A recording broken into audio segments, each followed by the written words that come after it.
Yo, what's going on, guys? It's your boy Troy, aka the Vietnamese Prince. I wanted to make this video to give you guys some tips on how to start producing music as an independent artist.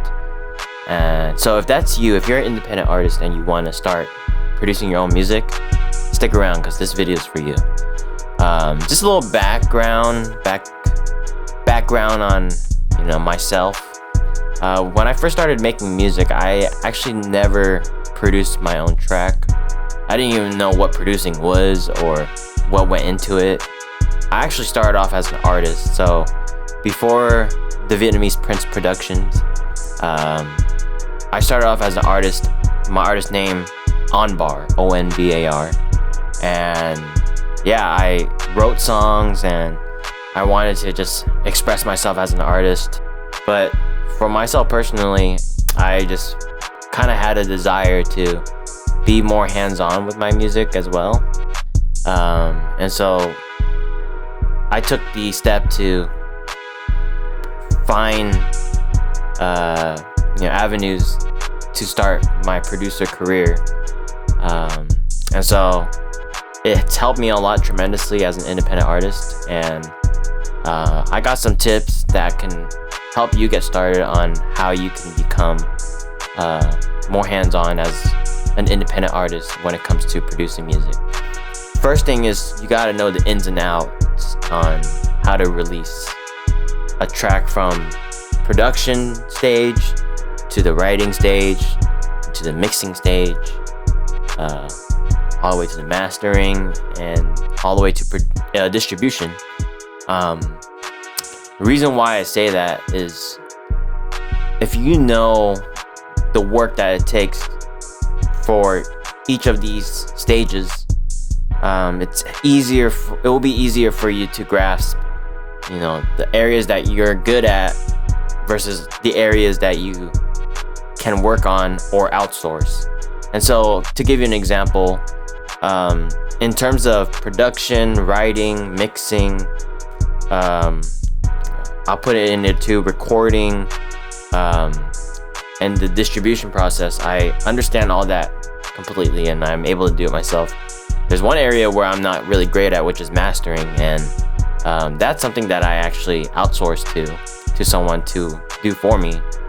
But in the early stages, I wasn't great at mixing. I wasn't great at producing.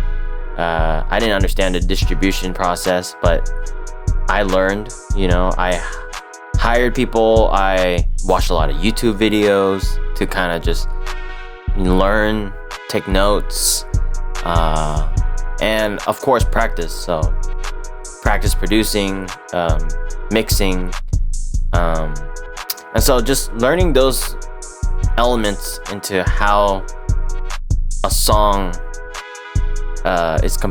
comprises will help you a lot in the long run when it comes to producing your own music. And then eventually, if you have the capacity, you can start mixing your own music and so forth. Another tip I can give you is hiring someone professional, whether it be producer, professional producer, professional mixer. It's very, I say, imperative to learn, or at least have someone that is better than you do work on your music, so then you can kind of get used to what that quality would look like and sound like. Also, for me personally, there's a producer I've hired in the past where I was able to watch them work and how they work. Watching producers on Twitch helped me a lot. Just kind of observe workflow and sound selection, all that jazz. The thing about also when it comes to hiring someone, you're there with them, you can ask questions. 9 times out of 10, the producer isn't gonna gatekeep, a lot of the things that they do. If they do, then that sucks. But there's a lot of great producers out there that are willing to share the sauce and help you out. And so that would be another tip that I would give, is just hire someone that's professional that knows more than you, and you can learn from them. This next tip is what helped me get started. Buying a DAW stands for a digital audio workstation. For example, mine is Ableton. I worked on Ableton since the beginning of time of my music career, and I love it. You could test trial different DAWs out there and see which one fits you the most.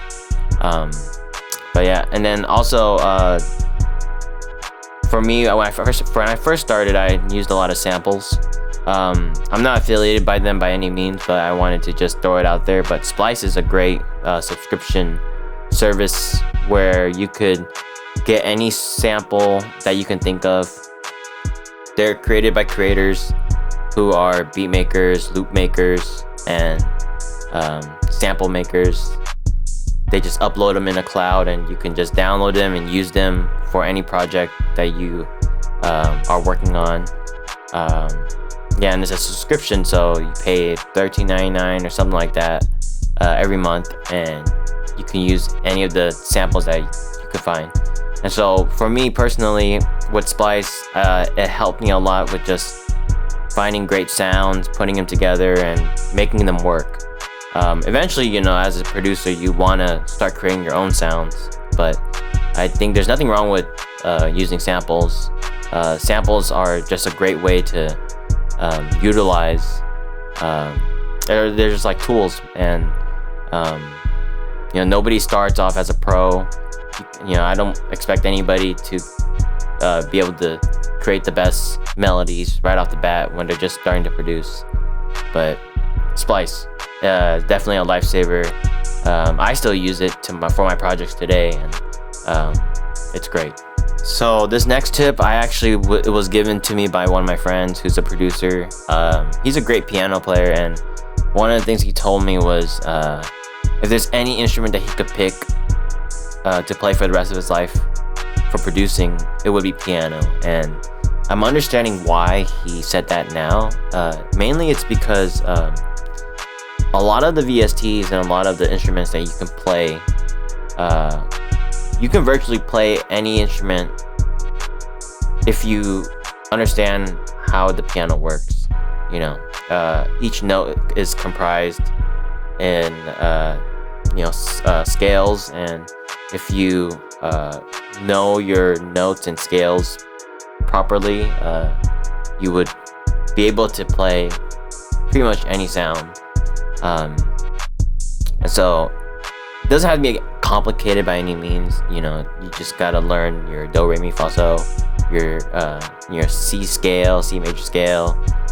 So to understand the fundamentals of piano, understand just basic theory. That will help you a long way, because if you know what key you're in, for example, if you use autotune, then you can adjust to what key that your song is in with the autotune.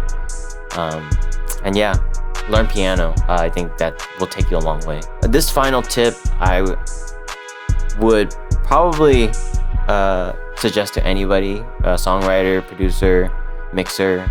But in the topic of producing music, use a lot of reference tracks to kind of help guide how you would approach your producing. As an artist, I feel like we get in a certain mindset or like headspace where we feel like the lyrics are what makes the bulk of the song. Producers have a different ear where it's kind of the overall picture, what sounds to choose, how to mix it, and whatnot.